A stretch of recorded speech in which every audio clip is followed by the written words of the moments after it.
አሁን የዶስትሪ መረጃዎችን እንከታተላለን። ባልደረባችን ናትናኤል እዚህ ተመልሰው ተገናኝተናል። እንኳን ደህና መጣህ በድጋሚ ናቲ። መቀጠል እንችላለን። በጣም ጥሩ። ቀጥታ ወደ ትናንትና ምሽት ተከስቶ ወደ ነበረው የመሬት መንቀጥቀጥና ንዝረቱ ደግሞ በተለያዩ አካባቢዎች የተሰማውን የመሬት መንቀጥቀጥ የተመለከተ መረጃ ነው።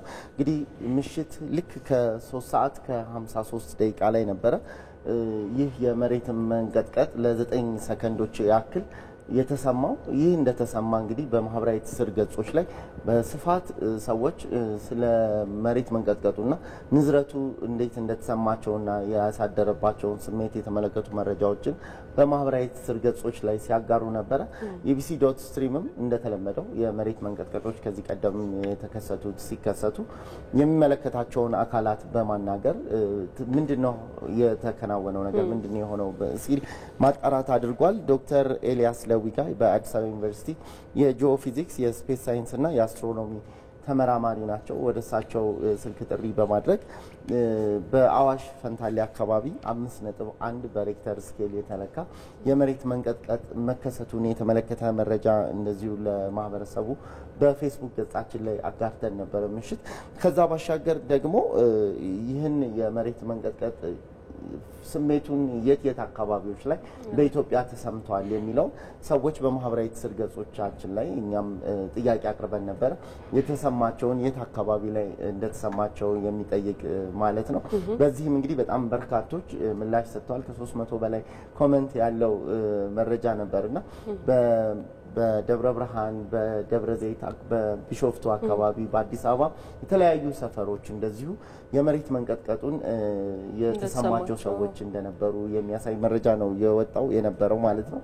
ከዚህ በመቀጠል የምንመለከተው በትናንትናው ዕለት እንግዲህ የ16000 ሴቶች የተሳተፉበት የሳፋሪኮም የቅድሚያ ለሴቶች የ5 ኪሎ ሜትር ውድድር ተደርጎ ነበር። በዚህ የጎዳና ላይ ሩጫ ማለት ነው 16000 ሴቶች በጋራ ሆነው የሮጡበት ነው። በማህበራዊ ትስስር ገጾች ላይ ደግሞ ይህንን ሩጫ የነበረውን ደስ የሚል ቫይብ የተመለከቱ ፎቶግራፎች፣ አጫጭር ቪዲዮዎች በስፋት ሲጋሩም ተመልክተናል።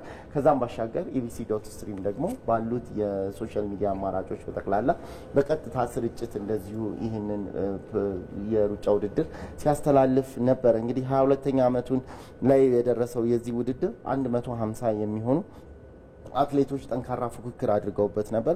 ከ25 በላይ የሚሆኑ ተምሳሌት ሴቶችም የተሳተፉበት ነበር። እንግዲህ እነዚህ በስራቸው ተምሳሌት የሆኑ ሴቶች የመንግስት የስራ ኃላፊዎች የሆኑ አርቲስቶች እንዲሁም የተለያየ ሙያ ዘርፍ የተውጣጡ ሴቶች ናቸው። በዚህኛው ዘርፍ ላይ ዶክተር ሀና የሺንጉስ አንደኛ በመውጣት የተምሳሌት ሴቶችን የተዘጋጀውን ሽልማት መውሰድ ይችላል። የቀድሞ የአዲስ አበባ ሴቶችና ማህበራዊ ጉዳይ ቢሮ ኃላፊ ነበር። በትክክል በአዲስ አበባ ከተማ አስተዳደር ውስጥ በተለያዩ የስራ ኃላፊነቶች ላይ አገልግለዋል። አሁን ደግሞ በግላቸውም እንደዚሁ በርካታ ያነቃቂ ንግግሮችን በማድረግ የማማከር ስራዎችን በመስራት ላይ የሚገኙ ሴት እናት ወጣት መሪ ናቸው። እንግዲህ እሷ ይህንን ውድድር በመሪነት ለማጠናቀቅ ችላለች። ከዛም ባሻገር እንግዲህ በጣም በርካቶች በማህበራዊ ትስስር ገጽ ላይ ይህንን ሩጫ አስመልክቶ በርካታ ቪዲዮዎችን አጋርተዋል።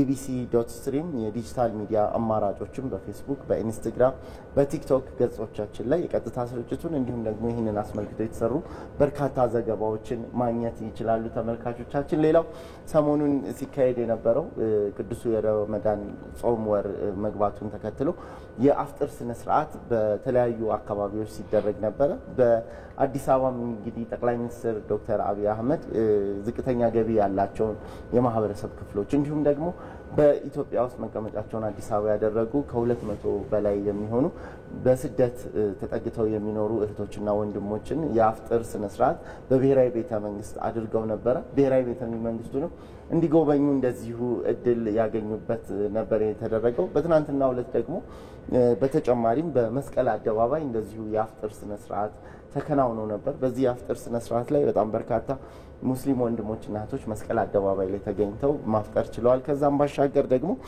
ቁርአን የእውቀትና የሰላም ምንጭ በሚል መሪ ቃል በተዘጋጀም እንደዚሁ የቁርአን ሐፊዝ ውድድር መኪና ሽልማት፣ የሀጂ ጉዞ ሽልማት እና የገንዘብ ሽልማት እንደዚሁ የተገኘበት ማለት ነው በስፋት ተከናውኖ ነበር። የዘንድሮውን ለየት የሚያደርገው ይህ ውድድር መካተቱም ጭምር ነበርና በጣም በድምቀት ተካሂዶ ተጠናቋል። መስቀል አደባባይም እንግዲህ የኢትዮጵያውያን የአብሮነት ስፍራ ስለመሆኑ ምልክት መሆኑን በድጋሚ አስመስክሯል ማለት ይቻላል። ምክንያቱም እንደሚታወቀው መስቀል አደባባይ ላይ ደመራ የመስቀል ደመራ የሚበራበት ስፍራ፣ በፕሮቴስታንት እምነት ተከታዮች ደግሞ የጸሎትና ምስጋና እንደዚሁ አከናውነው ነበር። አሁን ደግሞ በሙስሊም እህቶችና ወንድሞች የአፍጥር ስነ ስርዓትም ተከናውኖበት የአብሮነትና የአንድነት ስፍራ መሆኑን ያሳየ ሆኗል ማለት ነው። ቀጣይ ከውጭ ወዳገኘነው መረጃ ነው የምናልፈው። በአሜሪካ 7 ግዛቶች በተከሰተ ከባድ አውሎ ንፋስና የውሽንፍር የቀላቀለ ዝናብ ማለት ነው ከ30 በላይ ሰዎች ህይወታቸውን አጥተዋል። እንግዲህ እንደምትመለከቱት እዚህ ጋር በጣም ትልቅ አውቶቡስን በንፋሱ ምክንያት ሲገለበጥ የሚያሳይ ነው።